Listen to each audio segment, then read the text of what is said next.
हाँ भाई बच्चों क्या चाहते हो? तो दोनों भाई सोचते हैं बच्चों बोलते हो, अभी हम बच्चे हैं या बूढ़े हैं अभी निकालते हैं असर। तो जैसे बच्चे बोला, बूढ़े लोग तो बच्चे बोलेंगे, मन में सोचने लगे गोवर्धन जी बच्चों क्या पूछने आए हो? अभी हम बहुत बूढ़े, ब्रह्मा जी से भी बूढ़े नजर आएंगे आपको जब हम प्रश्न पूछेंगे तब। तो दोनों भाइयों ने कहा या विद को ठहराव करी गए पिता संग आप, भट्ट पास बैठे तहां केशवराय प्रताप। बड़े प्रतापी है ना केशवराय, इसलिए उनको प्रताप सब लिखा गया है। प्रतापी है। प्रतापी क्यों है? प्राणनाथ जी जैसे पुत्र को जन्म देने वाले उनके पिता हैं, तो बड़े प्रतापी तो है ही। तो यहाँ पे प्रताप शब्द लिखा है उनके लिए। बड़े प्रतापी केशवराय जब वहां पे पहुंचे केशव ठाकुर, और उनके सामने कहा हे कांजी भट्ट, ये तो बच्चों को मैं लेके आया हूं, इनसे कुछ प्रश्नोत्तर करिए, इनके कुछ प्रश्न हैं, शंका है, इनका निवारण करिए। दो मिली पूछत तहां कहो भट्ट कह लोक, कहिए तत्व कहते कहें प्रलय कहें कई भोक। हे भट्ट जी महाराज, आप हमें अच्छी तरह से समझाइए, कोई भ्रम नहीं पालने का। दोनों ने मिलकर के पूछा हे महाराज, संसार में तत्व कितने प्रकार के होते हैं, लोक कितने प्रकार के होते हैं, प्रलय कितनी प्रकार की होती है, और गुण के ते कहें सो कहो सब विधि समझी जाए। कितने गुण हैं, सारी बातें पूछी गई। तो उन्होंने कहा, भट्ट जी ने कहा, भट्ट कही गुण तीन हैं, तीन गुण हैं। क्या क्या है? सतगुण, रजगुण और तमगुण। लोक कितने हैं?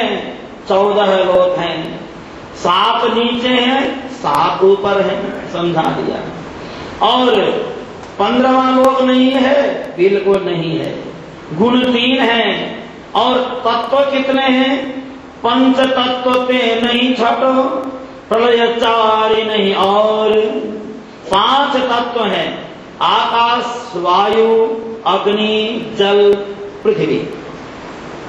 और क्या रह गया? प्रलय कितने प्रकार के हैं? 4 प्रकार के। नित्य प्रलय जो रोज हो रहा है, अभी यहाँ पर आपको नित्य प्रलय हो रहा है। नित्य प्रलय का मतलब ये श्वास आ रहा है जा रहा है, आ रहा है जा रहा है, ये नित्य प्रलय। दूसरे अर्थ में कहें तो लोग रोज कोई न कोई मरते जा रहे हैं, ये भी नित्य प्रलय। दूसरा नैमित्तिक प्रलय, प्राकृतिक प्रलय और महाप्रलय। ठीक है महाराज, 3 गुण हैं, चौथा गुण नहीं है। 14 लोक हैं, 15वां लोक नहीं है। 5 तत्व है, 6ठा तत्व नहीं है। 4 प्रलय है, उसमें सब समाप्त हो जाता है। सुनि सतगुरु पूछो तहां पार ब्रह्म को रूप, रहे कहां पास समय में कहिए भेद अनूप। तो ये जो 3 गुण है, ये जो 5 तत्व है और ये जो 14 लोक है, ये महाप्रलय में मिटता है या नहीं? मैं कहा बिल्कुल मिटेगा। जब महाप्रलय होगा अंतिम में तो सबका अस्तित्व मिट जाएगा। ठीक है, अस्तित्व मिट जाएगा। 5 से 6ठा तत्व नहीं है। तो ये जो परब्रह्म परमात्मा जिसको बोला गया है भागवत में, वो परब्रह्म परमात्मा ईश्वर जो है वो उस समय कहां पे रहेगा? क्योंकि आपने कहा 14 से 15वां लोक नहीं है, तो 14 लोक तो प्रलय में समाप्त हो गए। तो भागवत में जो परब्रह्म है, जो सारे जगत को बनाता है, मिटाता है, ये सारा संसार का निर्माण करता है, वो कहां रहता है? तो उन्होंने कहा कि ऐसा है, क्षीर सिंधु के बीच में वृक्ष अक्षय बट एक, तापर रूप अंगुष्ठ सम लखोन और विवेक। क्षीर समुद्र में एक अक्षय वट है, पीपल का वृक्ष है। उस पीपल के वृक्ष में एक पत्ते में अंगूठे का रूप लेकर के परमात्मा निवास करता है। जब इतना बोला तो दोनों भाइयों ने पूछा, हे भट्ट जी महाराज, आपसे बड़ा कोई ज्ञानी नहीं है। हमारे पिताश्री ने कहा है सबसे बड़े ज्ञानी आप हैं जामनगर में, आप कुछ भी मत छुपाइएगा, हमें सारा भेद बताइएगा, क्योंकि हम आपको पूछने के लिए आए हैं। तो पूछ दो भाई ने, प्रकृति पुरुष लो नाश। महाप्रलय में प्रकृति का भी नाश हो जाता है, पुरुष का भी नाश हो जाता है।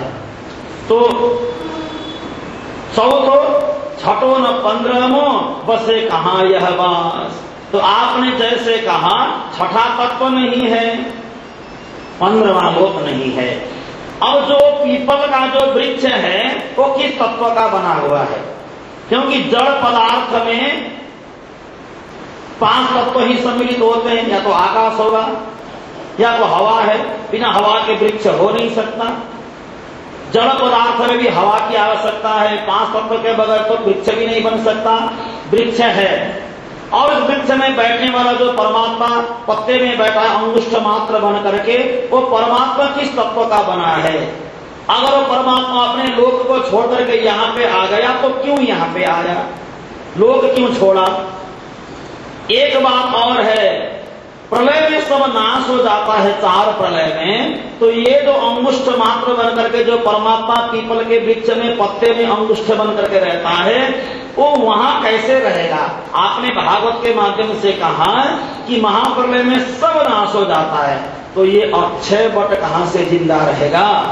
और क्षीर समुद्र कैसे मौजूद रहेगा?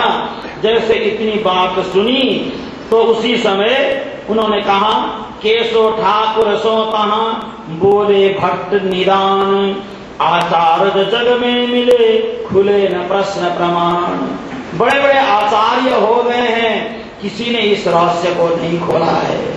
तो जितना मैं जानता था इतना तो मैंने बता दिया, अब आगे मैं कुछ नहीं बता सकता, क्योंकि ये 2 बच्चे तो ब्रह्मा के भी बाप हैं।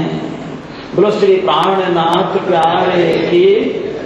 तो गोवर्धन जी सोचने लगे, जब हम ब्रह्मा के बाप हैं तो आपने बच्चों को कहा था, ब्रह्मा के बाप हैं तो इतना गहरा जो रहस्यमय प्रश्न लेकर के हम आपके सामने आए और आपने हम बच्चों की तमन्ना पूरी नहीं की।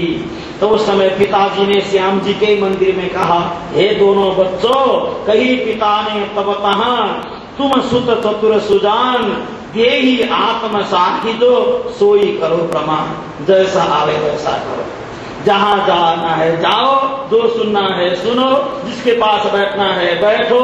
ये मैंने जोड़ दिया हाथ, अब तुम लोगों को घर में कोई कुछ भी नहीं बोलेगा।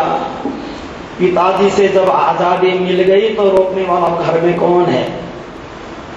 और इस तरह से नगर विषय या भांतिसो चर्चा बहुत निठौर, भई कहाँ लो सो कहो ये पूर्ण नहीं। और तरह तरह की ऐसी ज्ञान चर्चा की बातें चलती रही, सब होता रहा।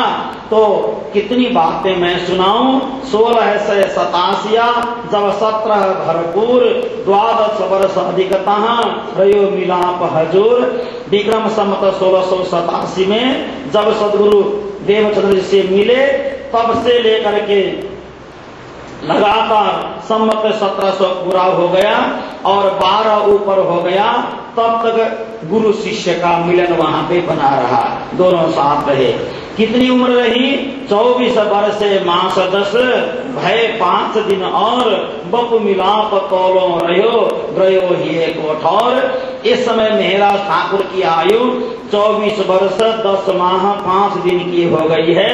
दोनों एक साथ मिल करके रह रहे हैं, ज्ञान चर्चा चल रही है, अपने सदगुरु से ज्ञान श्रवण कर रहे हैं। भादव सुदी 14 दिवस बुधवार अर्धरात्र 1712 बुबत जी मिले संघात। विक्रम संवत 1712 भादव का महीना शुक्ल पक्ष 14 बुधवार आदि रात को सदगुरु देवचंद्र जी ने जब देह त्यागा, तब तक दोनों का संबंध बना रहा। ये यहाँ पे प्रसंग ऐसे लिख दिया गया है। कागद वेद कतेवते कही हकीकत राज, छत्र साल स्वरणिके ब्रजभूषण सिरताज। वेद कतेव के सारे रहस्य को खोलने की बातें सदगुरु श्री देवचंद्र जी ने मेरा ठाकुर को सारी बातें समझाई। सारी बातें समझाने के बाद अब मेरा ठाकुर ने निर्णय लिया, सदगुरु श्री देवचंद्र जी जितना प्यार और स्नेह से मुझे सारी बातें समझा रहे हैं, एक एक बातों को ग्रहण करके अपने चित्त को निर्मल करते हुए अब आगे मेहराज ठाकुर कैसे तपस्या करेंगे, कैसे साधना करेंगे, अपने आप को राज्य के निकट पाने के लिए कैसी कैसी साधना की जाती है। कभी कभी हम सुंदर साथ सोचते हैं तारतम्य मिला तो अब क्या जरूरत है हमें कुछ भी करने की। हाँ, बहुत बार लोग ऐसा बोलते हैं, तारतम्य मिल गया अब क्या जरूरत है। तो मैं आपको बताऊं, तारतम्य तो परमहंस रामरत्नदास महाराज को भी मिल गया था, क्यों करते रहे साधना, क्या जरूरत पड़ी। तारतम्य तो गुरुजी मंगलदास जी को भी मिल गया था, 4 धाम की पैदल यात्रा करके साधना क्यों करते रहे, अपने आप को क्यों तपाते रहे। बाबा जयराम साहब को भी ज्ञान मिल गया तारतम्य, लेकिन फिर भी अपने आप को क्यों तपाते रहे।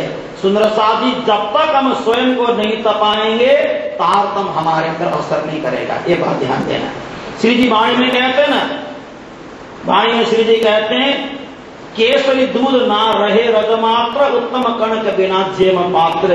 केसरी सिंह का दूध आपने न डाल तो दिया है, तारतम्य सुना तो दिया है, और तारतम्य की साधना नहीं करोगे, उसका जाप नहीं करेंगे, बस अमृत डालने का मतलब अमृत को प्रयोग में नहीं लाएंगे, उसका कोई लाभ नहीं होता है। ऐसे ही तारतम्य का जाप, निज नाम मंत्र का जाप, साधना हमें करनी चाहिए। शरीर को कुछ तो हमें तपाना चाहिए, कुछ हमारा शरीर तपेगा, साधना करेंगे। मुझे अच्छी तरह से याद है, गुरुजी मंगलदास जी के पास महाराज सदानंद जी गए, क्योंकि मैं 1970 में कालीन कुंभ में आश्रम में आ गया था, 71 में महाराज सदानंद जी गए थे, 1 साल बाद। मैं बहुत छोटा था, बहुत छोटी उम्र में मैं गुरुजी मंगलदास जी के चरणों में गया। तो उस समय गुरुजी मंगलदास जी ने सदानंद जी को तपाया, मेरे सामने की बात है, मैंने अपने आंखों से देखा। 2 रोटी खाओ, 24 घंटे में 2 फुलके खाओ, गुरुजी मंगलदास जी बोलते रहे। और आर्मी के ड्रेस पहन करके कुर्ता पायजामा डाल के गए थे, तत्काल सारा उतरवा करके झप्पा डाल दिया, साधु बनना है तो यही पहनो। और एक ही वस्त्रों को उनके शरीर में डलवा करके 3 महीने तक बॉम्बे की यात्रा करवाते रहे। साधुओं को साधु ही तपाता है, साधुओं को साधु ही कसनी में डालता है। और मुझे एक छोटी सी बात और याद है, जब मंगलदास गुरु जी ने आश्रम प्रारंभ किया था तो बड़ी नाजुक अवस्था थी आश्रम की। एक समय तो सही भोजन मिलता, एक समय सही भोजन तक नहीं मिलता था। तो लोगों ने पूछा गुरुजी मंगलदास जी को, क्यों आप बच्चों को तकलीफ दे रहे हैं, क्या फायदा है बच्चों को रखने का, देखभाल करने की कोई क्षमता नहीं है तो बच्चों को क्यों रखा जाए। तो गुरुजी ने कहा, मैं अपने शिष्यों को तपा रहा हूं, साधना के पथ में आगे डाल रहा हूं, कल यही बच्चे समाज में जाके काम करेंगे, देश विदेश में धर्म का प्रचार करेंगे। आज गुरु जी का आशीर्वाद फलीभूत हुआ और उनके शिष्य जगह जगह धर्म प्रचार का काम कर रहे हैं, जगह जगह जा रहे हैं। तो मेहराज ठाकुर ने अपने आप को इतना तपाया, इतना तपाया, इतना तपाया, उनके अंदर परमधाम प्रकट हो गया। श्रीराज जी स्वयं आकर के विराजमान हो गए।